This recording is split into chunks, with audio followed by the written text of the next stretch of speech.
이렇게 이제 미국은 블랙록이 앞장서서 비트코인 현물 ETF 이후에 이제 이더리움 현물 ETF도 신청해 놓고 있고, 그 자산 토큰화를 그렇게 외치던 랠리 핑크가 이더리움 블록체인을 통해서 미들이라는 그 펀드를 만들었는데 일주일 만에 뭐 1.6억 달러의 규모가 다다랐다 하는 이런 식으로 변화되어 가고 있을 때, 그럼 중국은 하고 이제 말씀을 좀 드리면은 홍콩 금융회사 벤처 스마트 파이낸셜 홀딩스라고 이제 VSFG라고 되어 있는 이 회사에서는 올 초에 비트코인 현물 ETF를 출시 계획을 하고 있다. 이렇게 이제 얘기하고 있는데, 홍콩 규제 당국도 굉장히 여기에 지원해주기 위해서 좀 적극적입니다. SC에서는 못하게 하기 위한 것인데, 이 홍콩에서는 규제 당국이 적극적으로 지원해 주려고 노력하고 있지만은, 이렇게 이제 다양한 서비스 제공업체의 준비 상황 등이 아직도 불확실한 존재 때문에 이제 좀 준비해 나가는 데 시간이 걸리기 때문에 올 중순이다, 뭐 이렇게 포인하고 있는 것 같습니다. 이게 미국의 현물 ETF하고 어떤 차이가 있느냐 하면은, 미국은 본래 현물로 하겠다고 고집을 피웠는데 현물은 안 된다고 SEC가 하는 바람에 결국은 SEC의 손을 들어서 현금으로 하도록 이렇게 만들어졌습니다. 그래서 미국은 현금이 들어오면은 비트코인 ETF가 생성되도록 되어 있는데, 이렇게 홍콩은 비트코인이 들어오면은 ETF가 생성 가능하도록, 현물이 가능하도록 이렇게 만들어졌습니다. 현물이 가능하도록 만들어졌지만은 물론 현금은 당연하게 가능한 거니까 현금과 현물이 가능하도록 만들어졌다. 이것이 이제 미국하고 상당히 차이가 있는데, 현물로 했을 때의 차이는, 현물 상환은 가상 기초자산 매도 같은 게 필요하지 않고 비용이라든가 세금이라든가 유동성 여러 측면에서는 유리하기 때문에 현물로 하려고 하고 있고, 홍콩에서는 현물을 활용할 수 있도록 해 나가고 있다. 이런 말씀을 좀 드립니다. 그러니까 지금 이제 홍콩에서 그 비트코인 현물 ETF를 이제 준비하고 있다고 하니까, 여기에 그 블룸버그 애널리스트 엘릭 발추나스가 한마디 했습니다. 이것이 이제 거래가 폭발적으로 일어나게 될 것이고, 중국발 거대한 지진이 되며 가격 변동성이 굉장히 확대될 것이다 하면서 기대하고 있는 바가 크다, 이런 말씀을 좀 전해드립니다. 비트코인 회의론자이면서 금강세론자, 이 유로퍼시픽 캐피탈 CEO로 있던 그 피트 시프라는 친구가, 저도 지난번에 한번 소개를 드렸던 친구인데, 이분이 어리석은 미국인들은 비트코인 살려고 금을 팔아치우고 있다, 이런 표현을 썼습니다. 이게 상당히 뭐 큰 의미가 있는 건 아닌데, 이분이 했던 그 내용 중에 금 가격은 지난 1년 동안 12% 상승했지만은 금 관련 주식들은 4%가 떨어졌다, 이런 표현을 하면서 이 어리석은 미국인들이 비트코인 사기 위해서 조금이나마 보유하고 있던 금들을 팔아치우고 있는 것에 대해서 미국인의 손실은 전 세계 이익이 될 것이다, 이런 표현을 썼습니다. 이게 뭐 미국 사람들이 금을 팔았기 때문에 뭐 손실을 보면 전 세계 이익이 된다는 말이 어떤 의미가 있는지 저도 분명치는 않지만은, 이렇게 그 달러 붕괴라든가 금융 위기를 예언한 걸로서 잘 알려져 있던 경제 분석가조차도 미국 사람들은 비트코인을 사기 위해서 금을 팔고 있다는 이런 분위기를 전한다는 그 분위기를 제가 여러분들에게 말씀드리려고 하고 있고, 아직도 금 위주로 생각하고 있는 사람들에게 비트코인이 앞으로 이런 것들의 역할을 대신할 수 있다 하는 이런 것들도 경제 분석가도 이와 같은 포인트를 쓰고 있다, 이런 말씀을 드리고, 이분이 이제 비트코인 회의론자라고 얘기했던 걸로, 저도 이제 지난번 그 비트코인 현물 ETF가 났을 때 찬성하는 사람 말고 비관론자의 얘기를 들었을 때 비트시프를 예를 들었습니다. 그때만 해도 이제 디지털 통화 역할을 비트코인이 제대로 못했고 실패했다, 그러면서 비트코인은 투기 수단으로만 성공을 했다, 이런 같은 포인트를 썼습니다. 그렇게 해서 이제 비트코인 ETF는 도박 투자꾼들이 카지노에 들어오기 위해 거쳐가는 문 역할을 했으나 여러분들은 비트코인을 빨리 매도를 해야 된다. 이와 같은 얘기를 했던 분이라서 저도 다시 비트코인 ETF가 나온 지 꽤 오래된 지금 어떤 생각을 하고 있는지 하는 것들이 궁금했는데 미국인들이 비트코인 사기 위해서 금을 팔아치운다 하는 이런 분위기를 전달하고 있는 것 같아서 저도 관심을 가지고 여러분들하고 대화를 해봤습니다. 리플 소식을 잠깐 전하면은 여러분들도 외환 거래할 때 스위프트를 많이 쓰는데 이 스위프트가 지금은 뭐 200개 이상 국가에 걸쳐서 11,500개 이상 은행들과 또는 금융기관과 연결되어 있고 매일 수조 달러의 이체를 하고 있다. 지금 이제 리플 쪽에서는 새로운 CBDC 플랫폼 디지털 자산 결제를 위한 통합된 글로벌 연결 지점을 제공하는 것을 목표로 지금 준비하고 있다.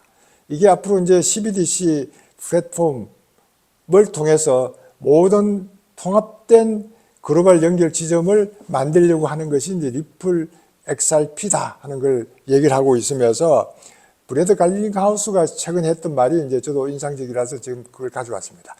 우리가 매일 수행하고 실행하는 것은 사실상 스위프트를 인수하는 것이라고 생각합니다. 이 모든 돈을 처리할 수 있는 기술은 XRP입니다. 이런 표현을 썼습니다. 지금까지 스위프트가 하고 있는 모든 것을 XRP가 처리할 수 있는 그 준비를 하고 있다. 이것이 매일 수행하고 실행하고 있는 것이 스위프트를 인수하는 것이라고 얘기했는데 이것이 엄청난 큰 변화를 예상하는 그런 발언입니다. 물론 리플이 뭐 전 세계의 금융 거래를 다 차지하지는 않겠지만은 그래도 지금까지 블록체인 기술로서 상당히 빠르게 편리하게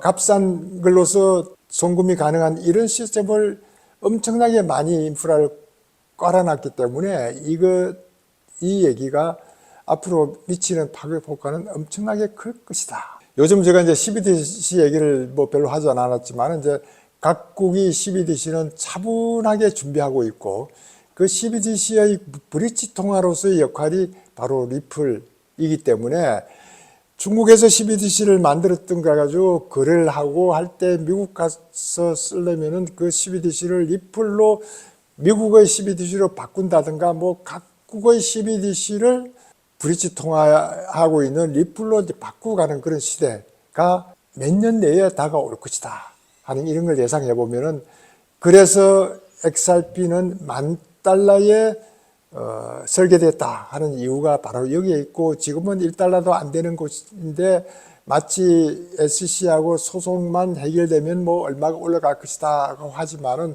저는 이것보다도 앞으로 이런 그 스위프트를 대체할 수 있는 이런 역할을 제대로 한다면은 리플의 가격은 천정부지로 올라갈 것 같다. 여기에 우리 파이코인도 스텔라와 마찬가지로 이런 해외 송금 역할도 가능하기 때문에 이런 5,500만 이상의 커뮤니티를 가지고 있는 그 파이 네트워크 웹3의 기능도 엄청나게 활성화될 것이다. 저는 이런 데 이제 가치가 있을 걸로 보고 있기 때문에 지금까지 이런 것들에 여러분들에게 리플과 스텔라 얘기를 하는 이유도 바로 여기에 있습니다. 지난번 댓글에 어떤 분이 다른 주요 알트코인에 대해서도 좀 소개를 해달라고 하는 분도 있었는데 저는 가끔 이렇게 뭐 필요한 리플, 솔라나, 스텔라 이와 같은 얘기들은 하더라도 어떤 투자 관점에서 다른 코인들이 어떤 코인이라고 얘기하기에는 별도로 준비할 수는 없지만은 가끔 이렇게 소개를 해드리겠습니다. 미국 SEC에서는 법원에서 코인베이스 소송 기각 거부 이런 판결에 만족을 한다 하는 기사가 나와 있었습니다. 그 기사가 결국 코인베이스가 법원에다가 SEC에서 지금 소송하고 있는 걸 기각시켜 달라고 했던 걸 거절했다는 것은 법원이 80년 동안 정권 식별에 사용해온 프레임워크가 여전히 작동한다는 것을 확인했다. 이런 걸로 본인들이 이제 지금 하고 있는 것이 잘 하고 있는 걸로 지금 판단한다. 이렇게 얘기를 하면서 크립토라는 용어는 새롭다. 이렇게 이제 새로운 용어가 나왔지만은 결국 법원이 80년 동안 지금 정권 식별에 사용하고 있는 그것은 호의 테스트는 여전히 작동한다. 이런 표현을 쓰고 있었습니다. 여기에 이제 코인베이스 CLO 법 책임자는 코인베이스 월렛이 미등록 브로커라는 것은 기각을 했다. 그래서 코인베이스 월렛 자체가 이제 미등록 브로커라는 것을 기각을 했고, 암호화폐 규제에 대해서 SEC 내부에서도 좀 많은 견해가 이루어지기를 이제 기대했기 때문에 뭐 어느 정도 성과가 있었다. 이런 포인트도 썼고, 규제 명확성이 우리의 궁극적인 목표이다. 이렇게 규제가 제대로 명확하게 이루어지는 것이 우리의 목표이다. 이런 포인트를 쓴 만큼 코인베이스에서는 SEC가 좀 더 명확한 규제가 만들어지기를 희망한다. 이런 내용을 가지고 말씀드립니다. 구글에서 재미있는 뉴스가 하나 나왔습니다. 암호화폐 지갑 잔액을 검색하기 위한 것을 지원한다. 이게 어떤 의미가 있는지 여러분들도 알고 있을 필요가 있겠다 싶어서 말씀드리면, 작년 5월 달에 이더리움 메인넷 주소를 이 검색창에 검색을 하면은 본인의 지갑 잔액이 얼마다 하는 것도 나타날 수 있도록 하겠다. 그런 검색 기능이 있었는데 저는 실제로 사용을 해보지는 않았습니다. 그러다가 최근에는 이 비트코인, 아비트럼, 아발란체, 옵티미즘, 폴리곤, 팬톰 등 지갑 주소도 입력하면은 검색 결과에 남아있는 토큰 잔액을 표시한다. 물론 이제 남아있는 토큰 중에서 네이티브 토큰만 뭐 얘기하는 거지만은 이렇게 이제 표시되는 걸 보고, 야, 이게 앞으로 물론 지갑 주소가 여러분들 간단하지 않고 여러 숫자로 되어 있기 때문에 뭐 복사한다는가 이런 것들은 붙여넣기 하지 않으면 알 수도 없는 거기 때문에 조심해서 사용하면은 뭐 남이 그것을 도용한다든가 하는 이런 일들은 거의 불가능하도록 만들어져 있기 때문에 뭐 염려는 안 해도 되는데, 야, 구글에서 검색해서 내 지갑에 있는 옛 돈도 찾아볼 수 있구나. 이런 것들을 한번 생각을 해 둘 필요가 있다. 은행 계좌에 내 계좌번호에 돈이 얼마가 있는지를 검색해서 찾을 수 있다는 거하고 같은 내용이기 때문에 내 계좌번호를 잘 관리할 필요가 있겠다 하는 것하고 같이 내 지갑 주소도 잘 관리할 필요가 있구나 하는 이런 말씀을 좀 드립니다. 제가 왜 이 내용을 말씀드리냐면은, 이렇게 검색을 하면 나올 수 있는 정보가 어떤 정보가 있는지를 모르면은 우리가 당할 수 있습니다. 또 이런 정보를 얼마나 깊이 있게 우리가 알 수 있는지를 모르면은 본인이 했던 그런 것들이 얼마나 사실 아는 얘기를 어떤 팩타를 가지고 얘기하는지를 모를 수 있습니다. 우리는 어떤 내용이 나오고 했을 때 이게 정말 사실 여부를 팩타를 찾는데 이렇게 검색을 해보고 이런 자료를 찾아보고 저런 자료를 찾아보고 많은 자료를 찾아보고 그래서 그렇구나 이렇게 이해할 수 있는 이런 사람과, 전혀 그런 백그라운드 없이 누가 한마디 하면은 그래 그렇겠네 라고만 받아주는 사람하고의 나중에 점차 쌓여 나가면은 이게 가짜뉴스의 더미에 쌓이더라도 본인이 가짜뉴스를 판단할 수 있는 그런 능력이 없어지기 때문에 이와 같은 식으로 검색 기능을 잘 활용해서 얼마나 많은 자료들이 우리 주변에 있는지를 확인할 필요가 있겠다. 검색할 때는 한 단어를 쓰지 말고 몇 개의 단어를 연결시키면은, 요즘은 또 AI로 검색을 하고 있기 때문에 AI의 검색 내용들이 많이 나오니까 여러분들이 충분히 원하는 정보를 확인할 수도 있고, 또 궁금하면은 다시 거기에 질문을 넣으면은 언제든지 다시 답변을 해줄 수도 있는 이런 시대에 살고 있기 때문에 어떤 내용의 사실 여부는 항상 검색을 할 필요가 있겠다. 이런 말씀도 드립니다. 내가 오늘 특별한 뉴스를 관심을 안 가지고 어떤 내용을 좀 알고 싶고, 야, 이 코인이 제대로 된 코인인가? 이 코인이 혹시 사기 아닌가?